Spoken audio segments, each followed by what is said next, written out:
Oh, well, that was interesting. So what have you been studying? Justice. Justice. Biblical justice. Biblical justice. Which part of the Bible is that? All through it.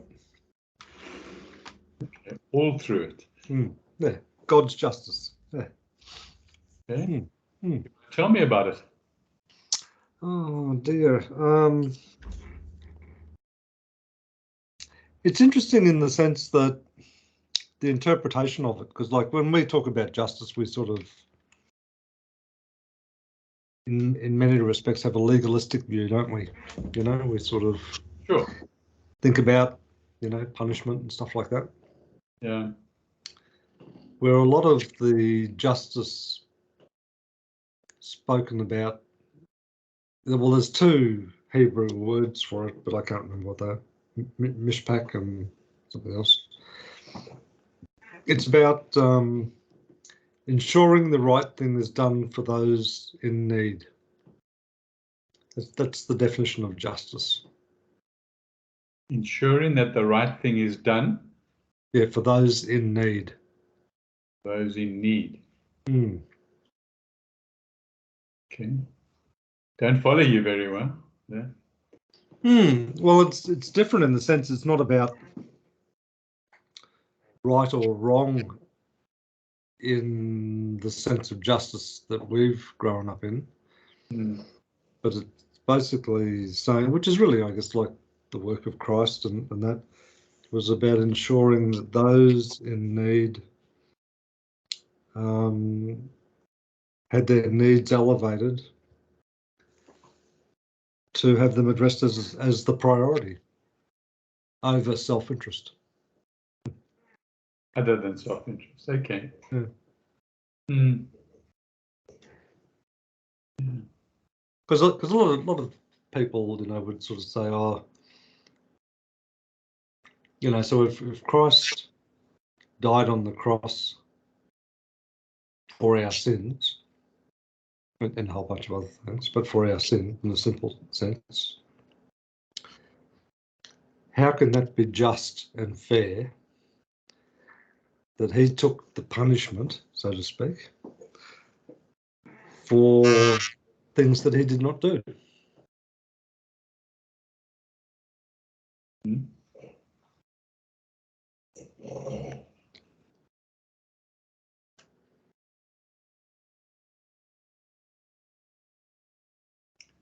Yeah. Well, he took on the karma of the world.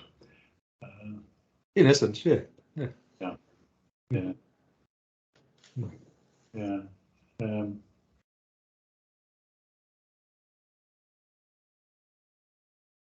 It's a tricky topic, isn't it? Yeah. I haven't really thought about it in that respect at all. The only thoughts that I've been having are going back to sort of snatches of what we've said in previous weeks about Adam and Eve, Okay. and the Garden of Eden. Yeah.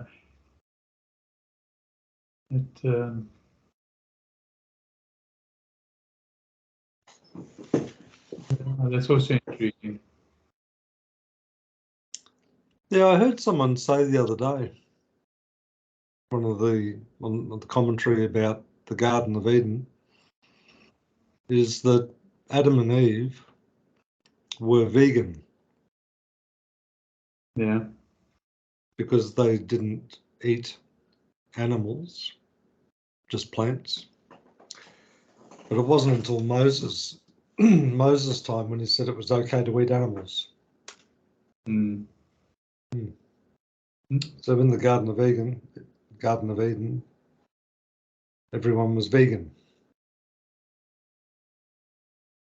Yeah, no, my thinking has been more philosophical than that. And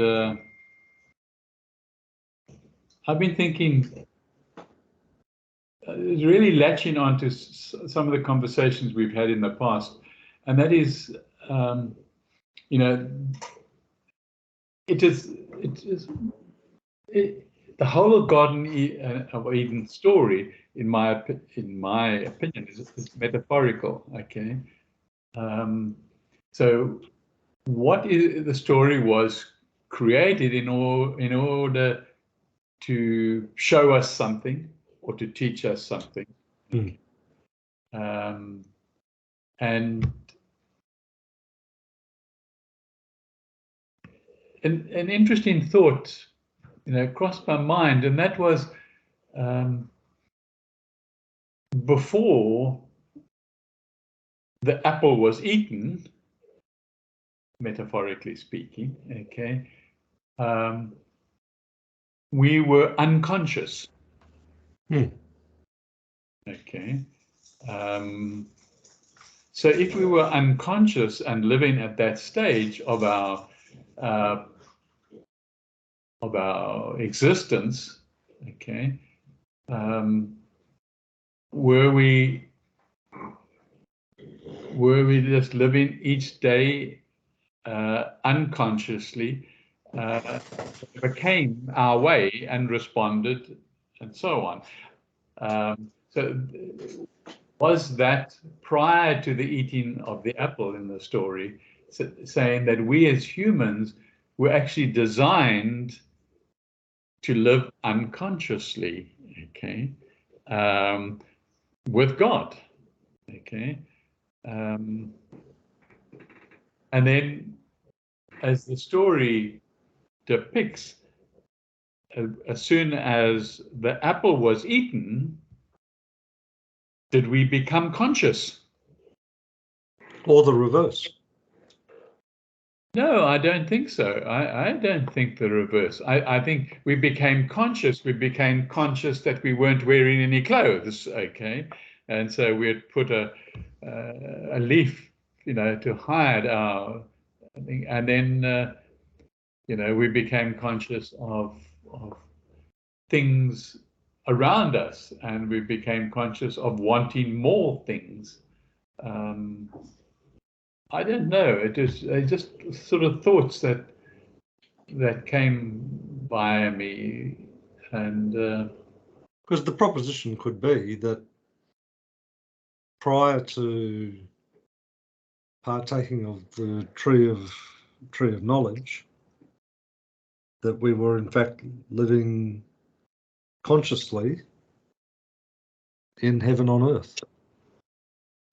And it was only when the fall happened that maybe our full consciousness in terms of our direct relationship with God, a barrier was put up.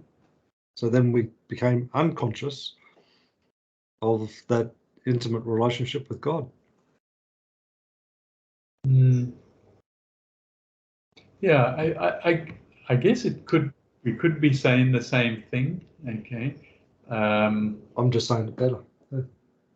Yeah, no, we could be saying the same thing because when we became conscious, we became conscious of the material world, okay, which then cut us off from the spiritual reality of day-to-day living. That's why it's probably the same what we're saying, this a similar thing. Which then stems, is there some, does that grow further? And did we have mental capacity to the degree that we have now? Is our mind our problem? Okay, and was the eating of the tree of knowledge, eating the apple, actually our downfall because it developed our mind? Yeah, well, I kind of, my sense of it is that it introduced duality. Prior to the fall, it was a oneness with God. After the fall, it was a separation. And separation normally results in, me here and you there, or, not that oneness as such. And interestingly, if you sort of follow that line of thought through to people who, I don't know, whatever term you want to use, enlightened or awakened or whatever,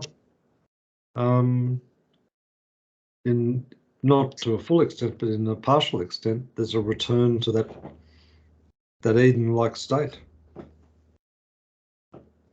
Yeah,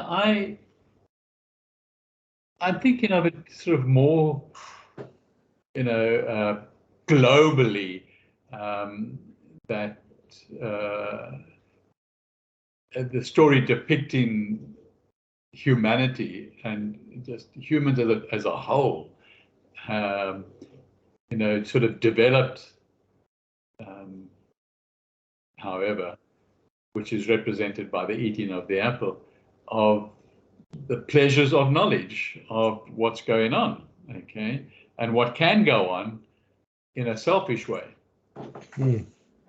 And I'm wondering whether there is a barrier because of that fall that we could never get back unless through some intervention, divine intervention. Okay, I don't know whether through our own efforts that we can break back into the Garden of Eden. No, well, we can't, and that's really the whole biblical story.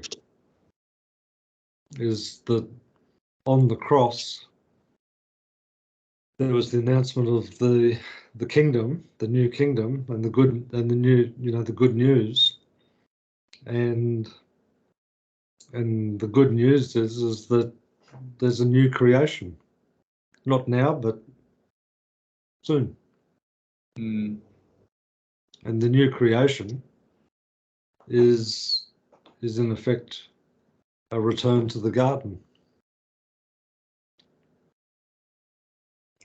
Are you talking about Armageddon, or are you talking about a third world war? Well, I mean, who knows how it's going to manifest, but there is going to be a new creation, that's for sure. Yeah, how it's going to manifest, I think, is relevant, because otherwise it's just. But okay. Because we physically, we live in, we can talk hypothetically about something in the future. Well, I think well, for me anyway, an important part of that message is do something about it now. How you live now,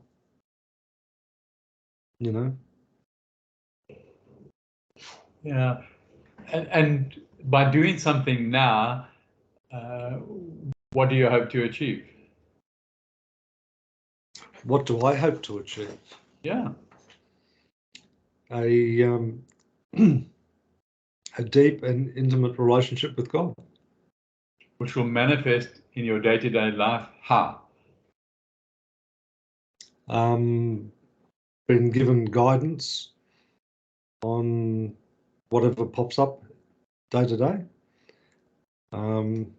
Being abundantly graced out.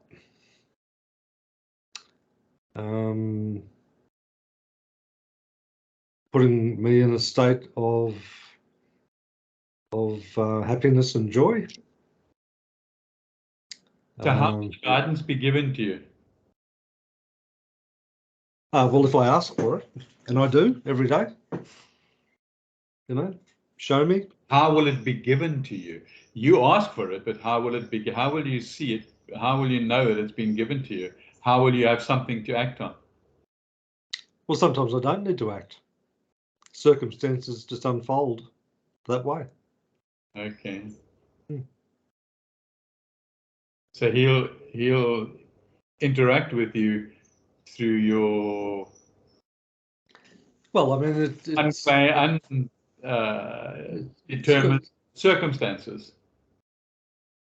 Yeah, because my approach is that I don't have the ability to deal with these things based on my track record, it always leads to turning pear-shaped.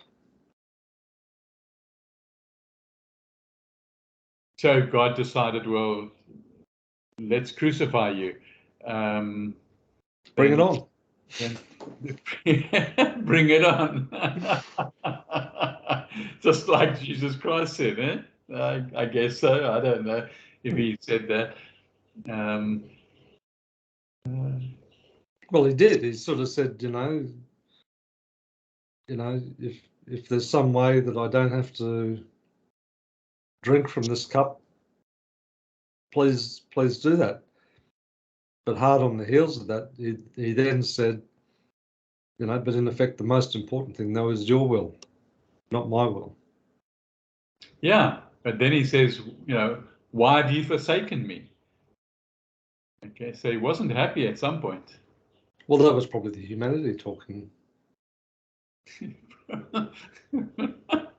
I love our interpretations of things. Yeah. We play mental games. It's an exploration of the truth. Yeah. Don't you think? Yeah. I think somehow we've. So what's worrying you about it? Because you seem worried. No. I'm just thinking. I'm not worried at all. I'm actually quite contented. I was just picking up thoughts because I have thoughts, every day of my life, and I've got the time, and I'll be working on something, and then all of a sudden, from nowhere, a thought comes into my mind that is not relevant to anything that I'm currently thinking about, currently doing, currently researching, currently writing. Nothing at all to do with any of that. It's just come there, and that's how this happened. Or I'm watching a video, and somebody makes a statement, and I think, how the hell can you make a statement like that? Okay, what references do you have to make a statement like that? Then I start thinking about it. Okay, so it was stimulated by something somebody else said, but they didn't mean to, stimulate my thinking, because I was unknown to them. They don't know who I'm viewing. So is that our relationship with God? The one doesn't know the other? No, I don't think that's true.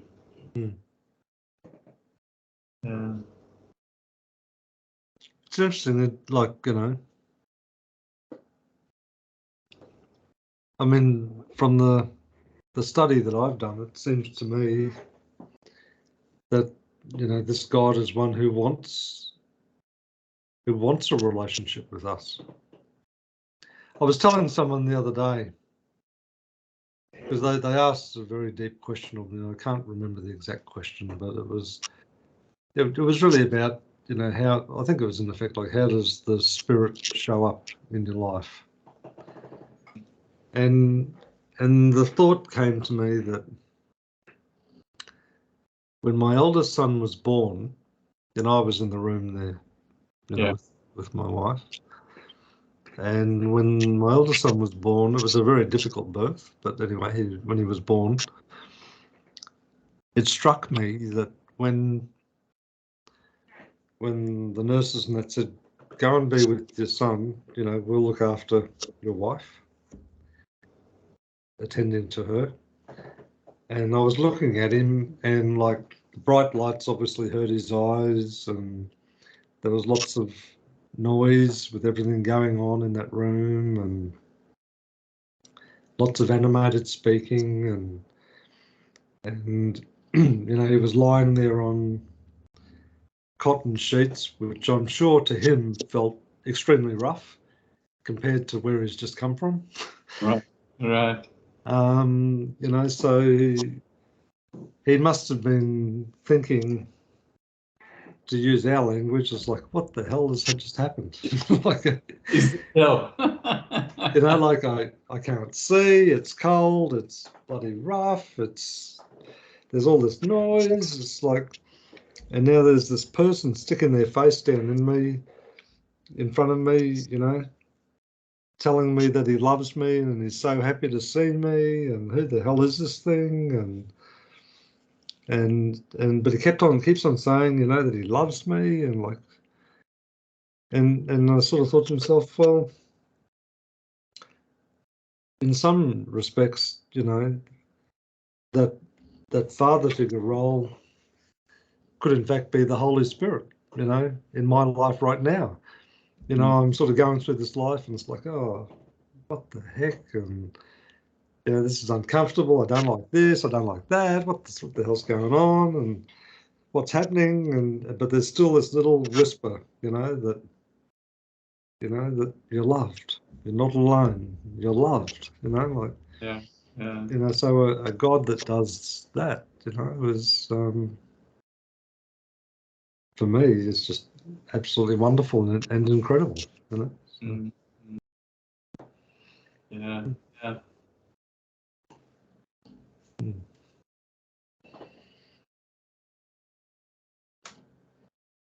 Mm. Have you got an itchy skin? I've got a sore heel. I've got a bit of tendonitis in the Achilles, so it gets very stiff. So I'm just rubbing some magnesium cream onto it at the moment. So Right. Okay. Probably doesn't help, but anyway. Mm. Did you look at that? What I sent you on Telegram on my phone. Let me just. Have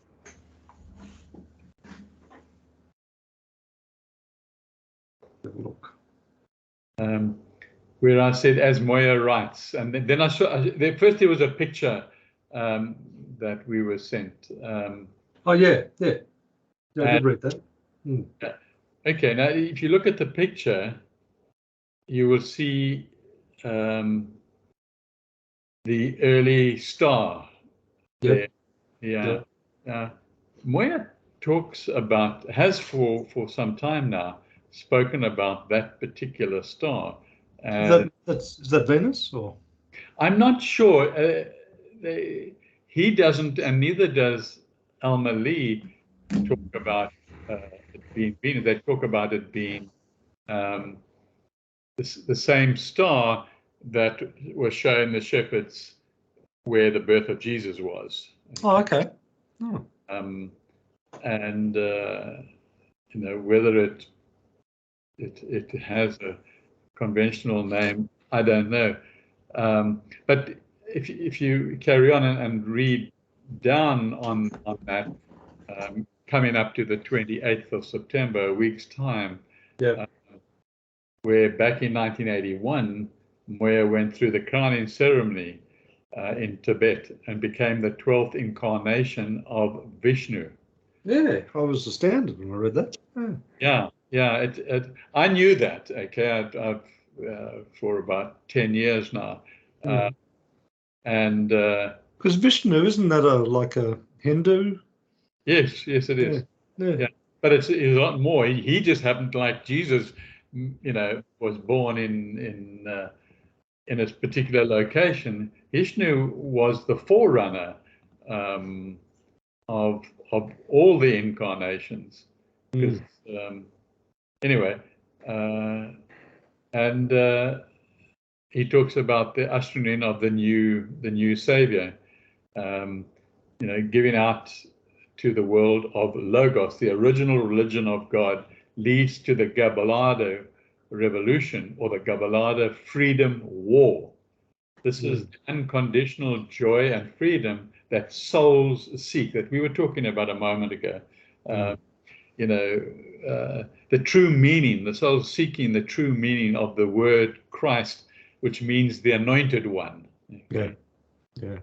The Christ of this age which is Moya, brings in great shifts of humanity. The star is a reminder of this new cycle. Okay. So it is coming, is what you said at the beginning of this conversation. But he continues to say, the world is asleep as the second coming affects our earth world, a new era, a great era. And indeed, blessed are your eyes because they see, and your ears because they now hear. Okay. And remember, Christ says, when I come, it will surprise you like a thief, but God will bless you if you are awake and ready. And that's also what you were saying before. You were preparing yourself. You're trying to talk to God. You're trying to build a relationship with God. And that's what he's saying by being ready. Yeah. And I think we both make a regular effort in different directions or different actions, but we both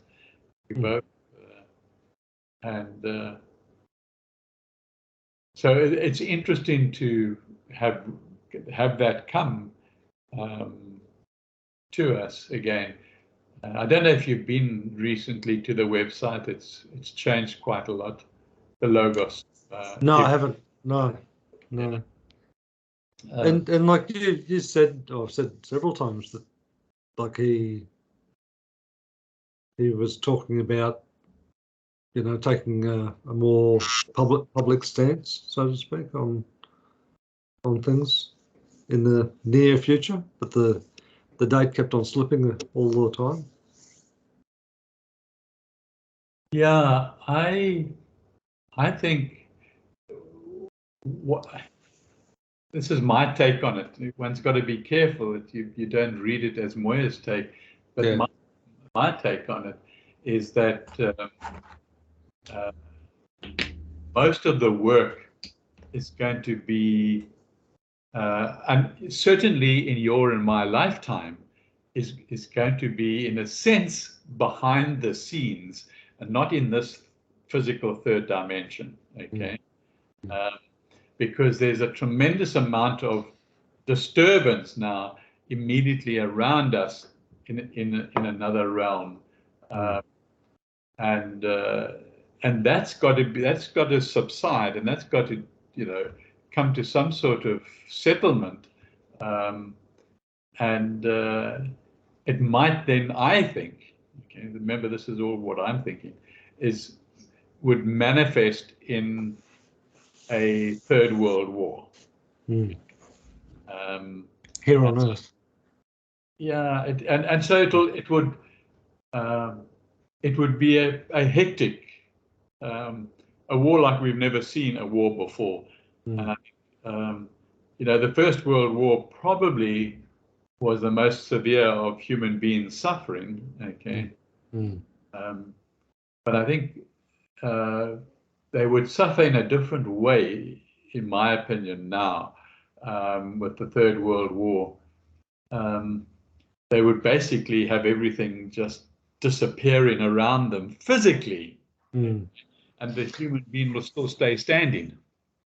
It's interesting, isn't it? Because if you look back through, even right back into ancient history, about world empires, like the Roman Empire and the British Empire, and they came in looking for world domination, and I suppose the Germans had that view, from what they did in World War II. So you kind of wonder whether that same sort of pattern will repeat itself again, so whether it's a clash of the titans seeking world domination, so. Yeah, I think there'll be very good reasons, and I think we see sort of sparks of it now and just what's going on. But a lot of it is just what's going on is hidden from us. We just don't have access to the news.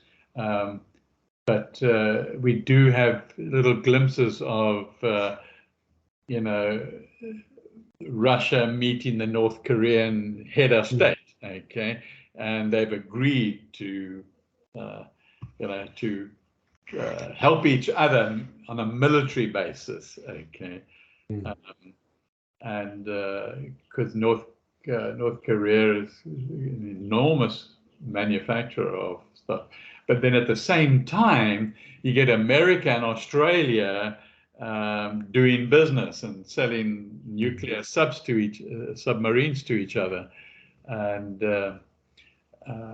building alliances, and Australia all of a sudden, you know, deciding to guard its sea borders because it has an enormous amount of coastline compared to any other country. Okay, they've now, you know, decided to buy a whole lot more drones to police the coastal areas. Okay, so now we've got the drones. So we've got all these things happening that are going to, something's going to spark, and I don't think it's going to be a nuclear war. Okay, I think that's just trying to give certain powers protection because they've got it, they can let it go. But I don't think it's likely that. Well, my younger brother, who served in the Australian military for a long time, you know, like he made comments on and off over the years about, you know, like, well, if you were able to control the internet, for example, then you could fundamentally disable, you know, a whole country because of the amount of, you know, web-based stuff that happens just for day-to-day things. It's all web-based. And it's interesting because what has hit the news in the last month is that Australia is seriously looking at how to stop cyber scams and things like that. And in that process of thinking and talking and discussing, they're looking at how to control access to the internet and who controls and how to police that control.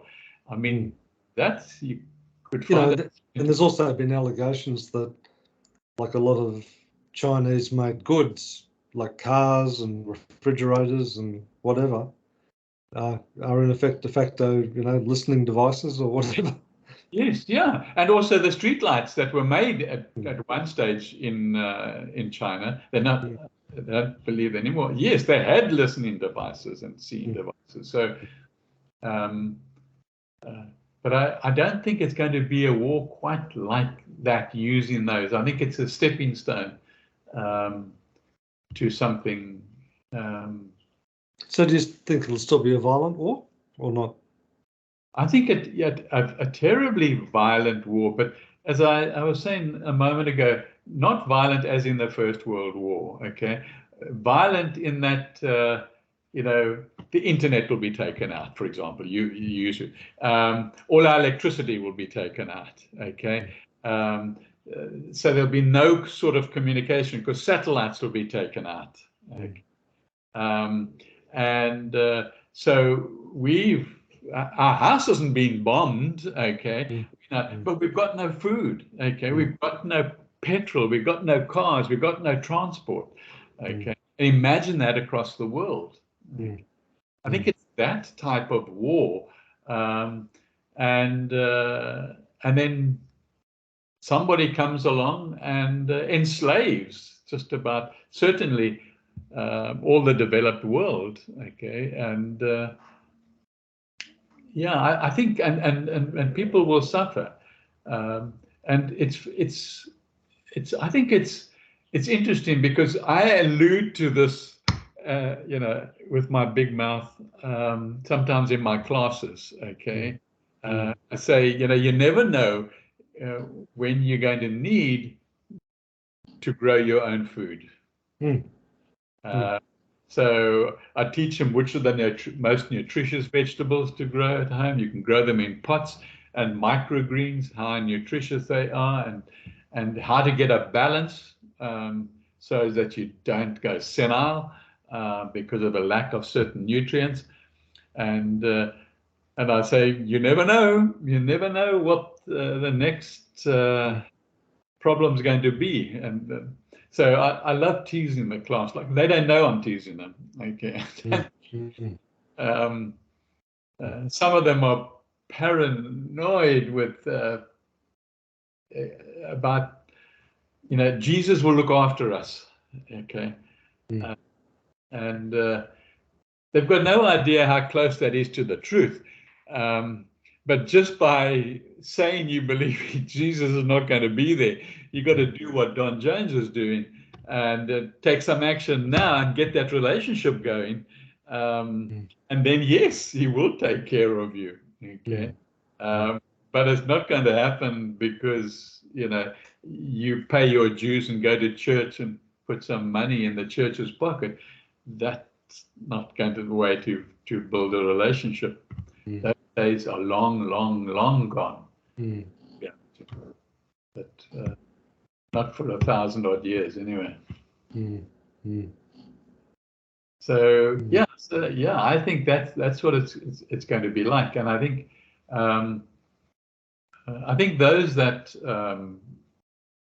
are close to God, or have a conversation, have a relationship with God,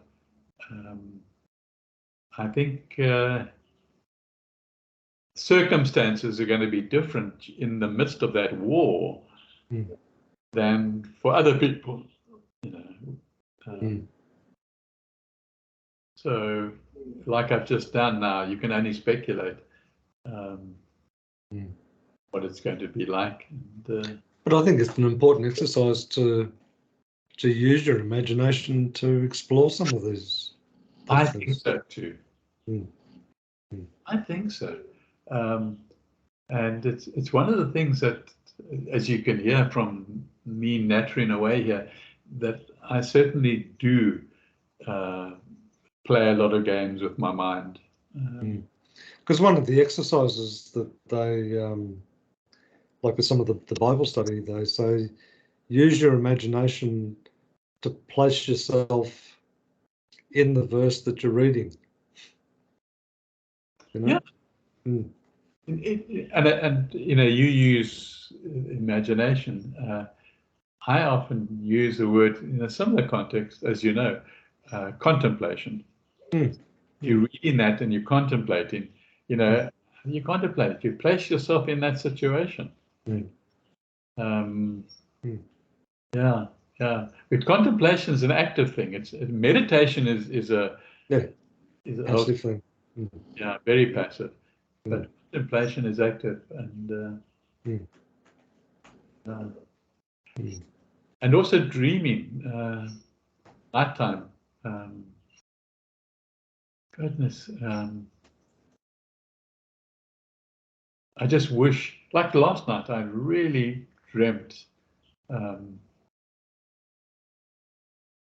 about stuff, and then by the time I've got up, I've forgotten 99.9% of it. Okay. And but there's something that is you're learning. So at this sort of deep state of sleep, that where does it go to? Is it we started this conversation off between conscious mind and unconscious mind. Is now sitting in the conscious mind but hidden, that is being part of your everyday reality, or is it your subconscious mind that is perhaps close to the spiritual? They're good questions. Yeah.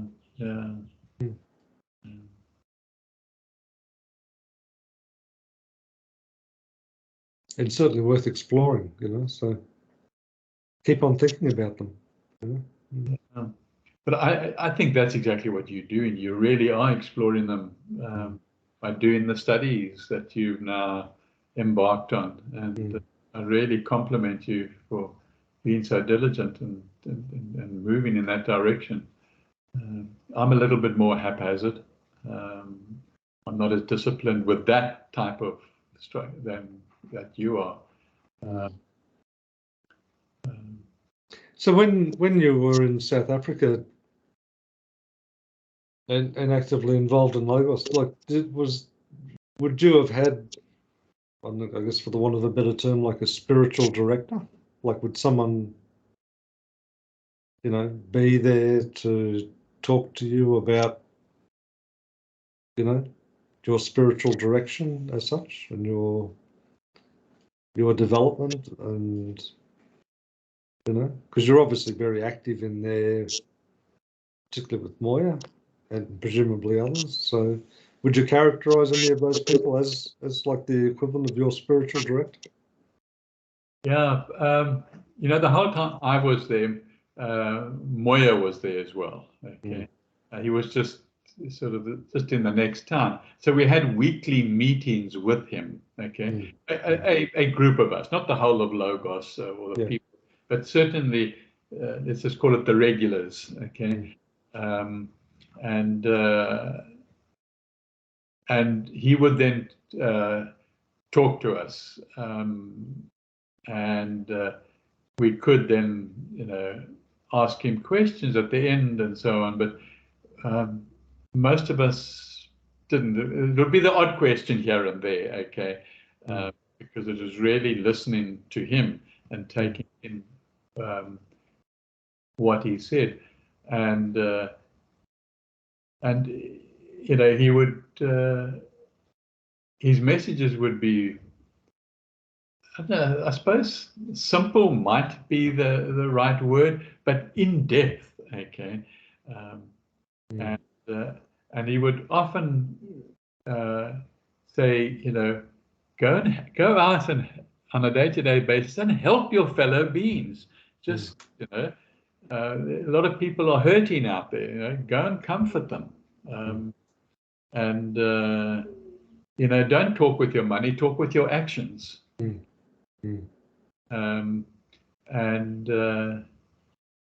then he would give us some deeper training and link, and teach us to contemplate, teach us very importantly to do like step 3, as we call it. We've got in Logos there are milestones, okay, and so the third milestone is about being able to learn and to consciously spiritual travel. Okay. Not astral travel, but spiritual travel. Okay. And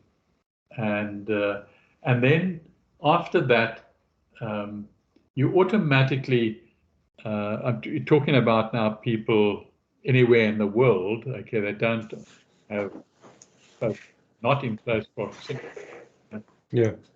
They have a Logos spiritual leader, a Logos,